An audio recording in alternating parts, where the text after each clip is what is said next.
You'll be surprised at how fast your body responds and changes if you do these exercises.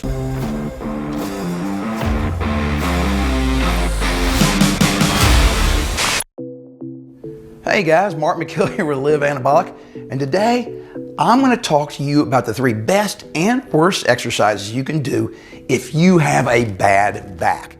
So why is this picture up here? That's me, and I'm lifting a 60-pound sack of sand over my head, and this is back when I was doing a military-style workout program with my Marine buddy who's a captain, okay? Well, you may not know it from looking at this, but I have a bad back. I have 3 degenerative discs in my lower back. And on top of that, about 7 or 8 years ago, I actually ruptured a disc in my lower back, all right?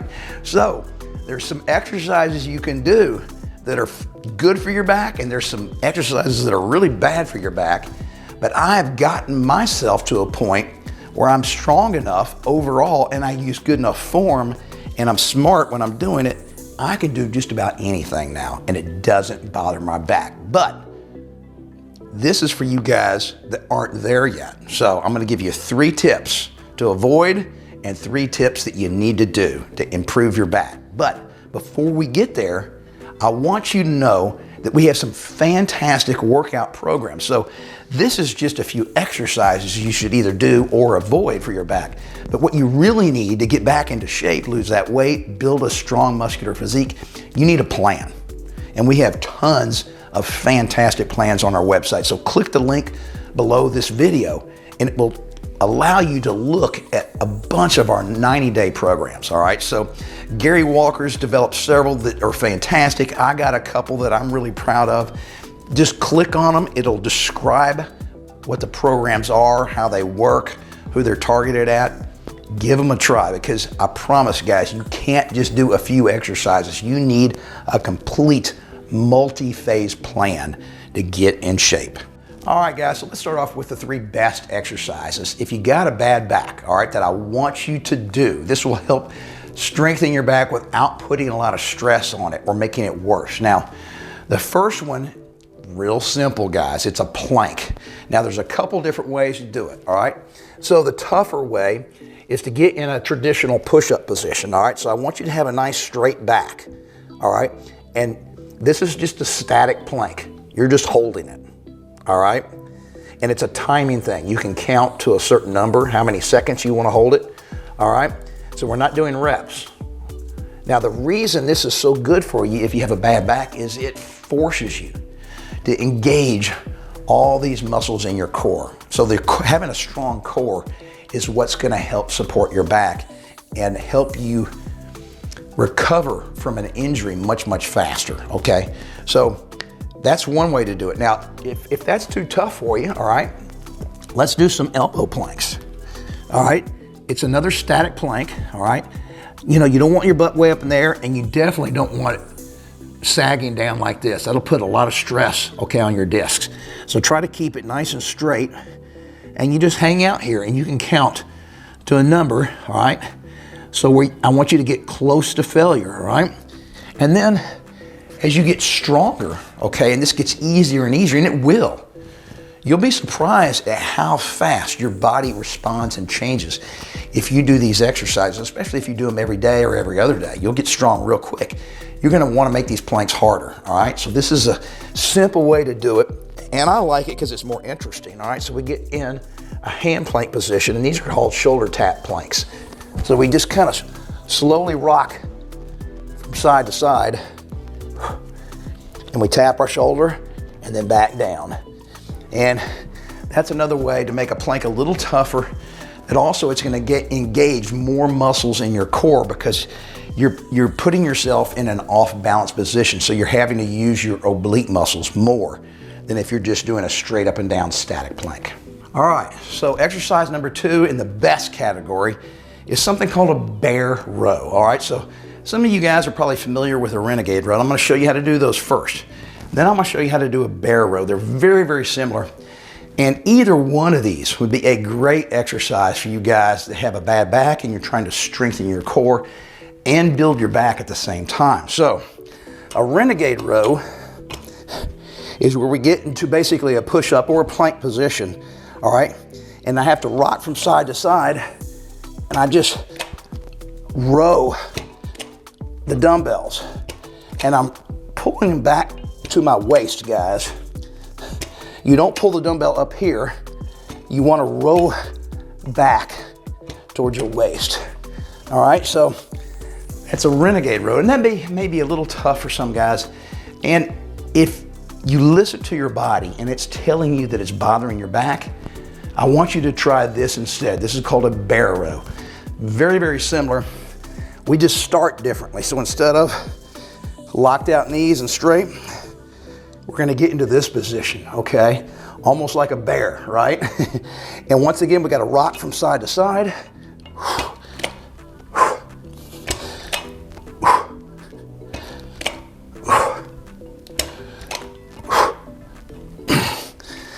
And guys, bear rows are tough, okay?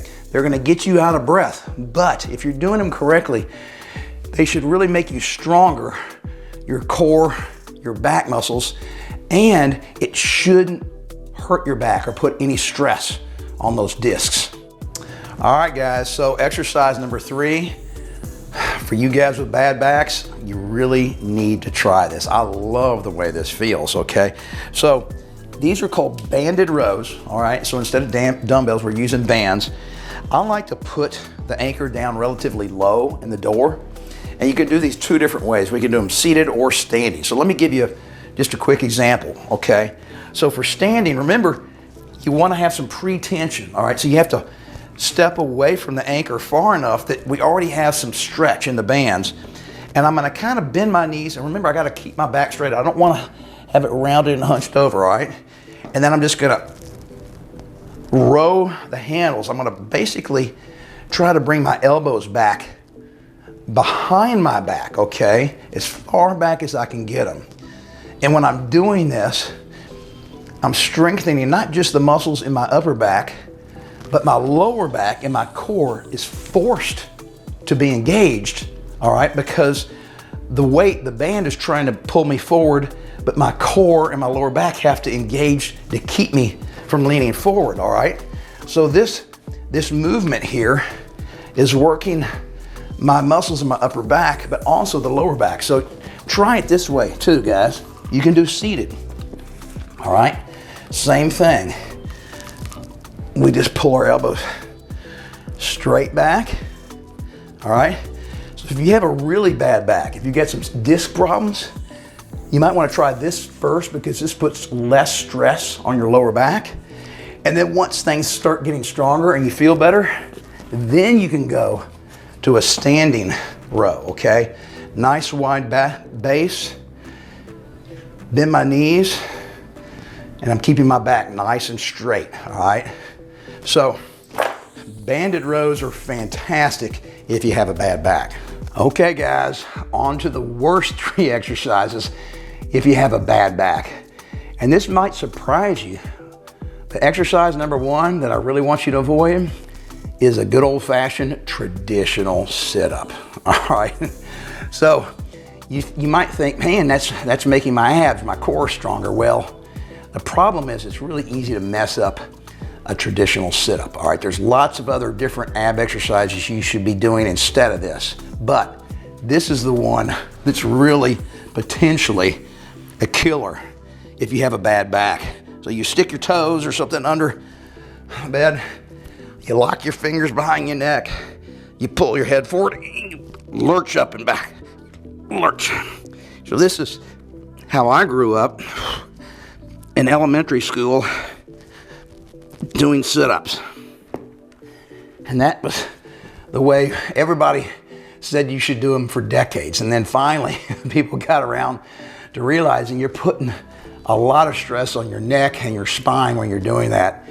And you're putting your discs in kind of a compromised position that you just don't need to do. If you got a good healthy back, it's not a big deal. But for those of you that have a bad back that are watching right now, be sure and avoid those.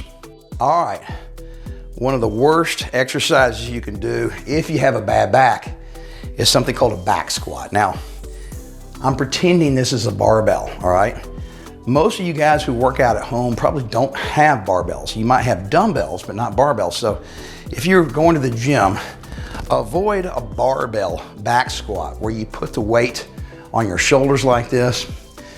And there's several reasons, okay?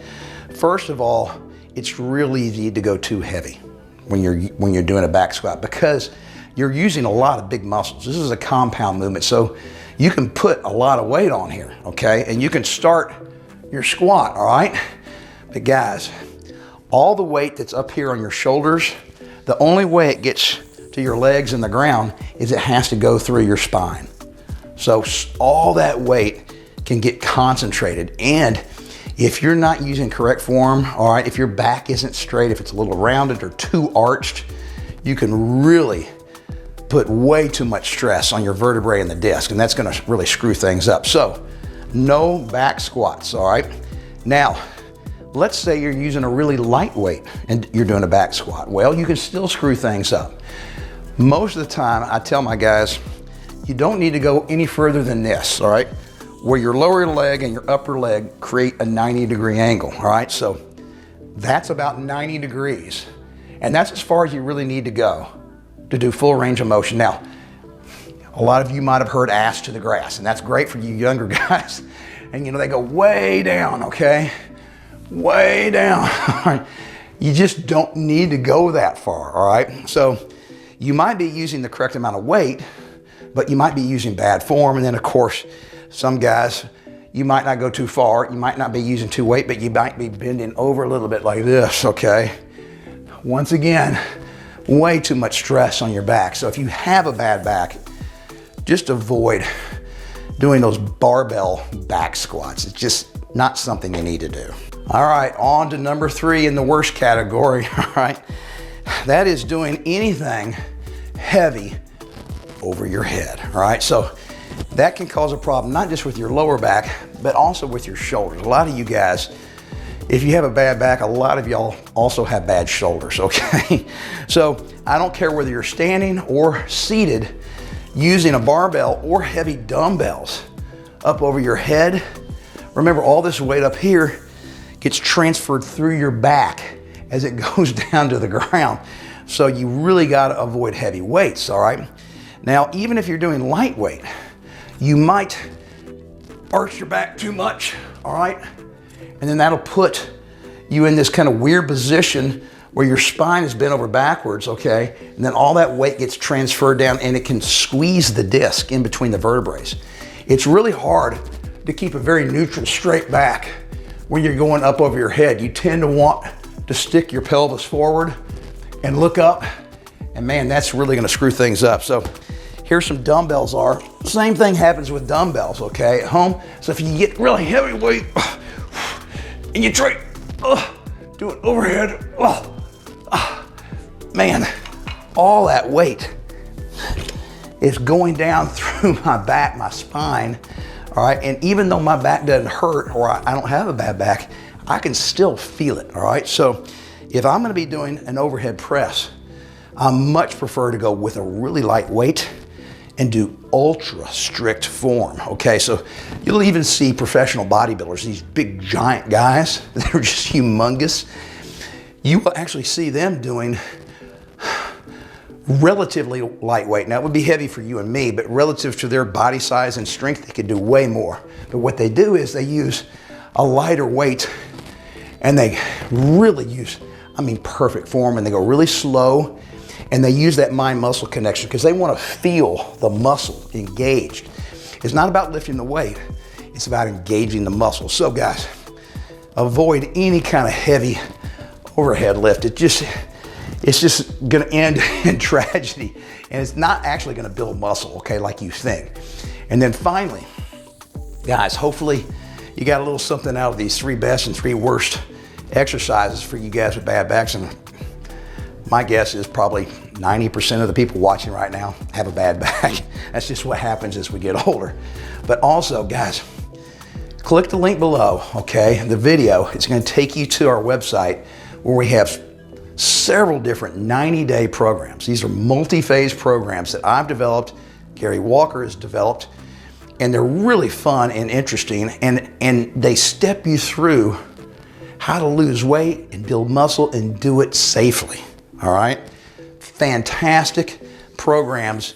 You can't just focus on a few exercises. You need to have a game plan that goes on for months and months and months. Otherwise, you're never gonna succeed. And then once again, if you get one of these programs and you stick with it, never give up on yourself, I promise you're gonna love the result.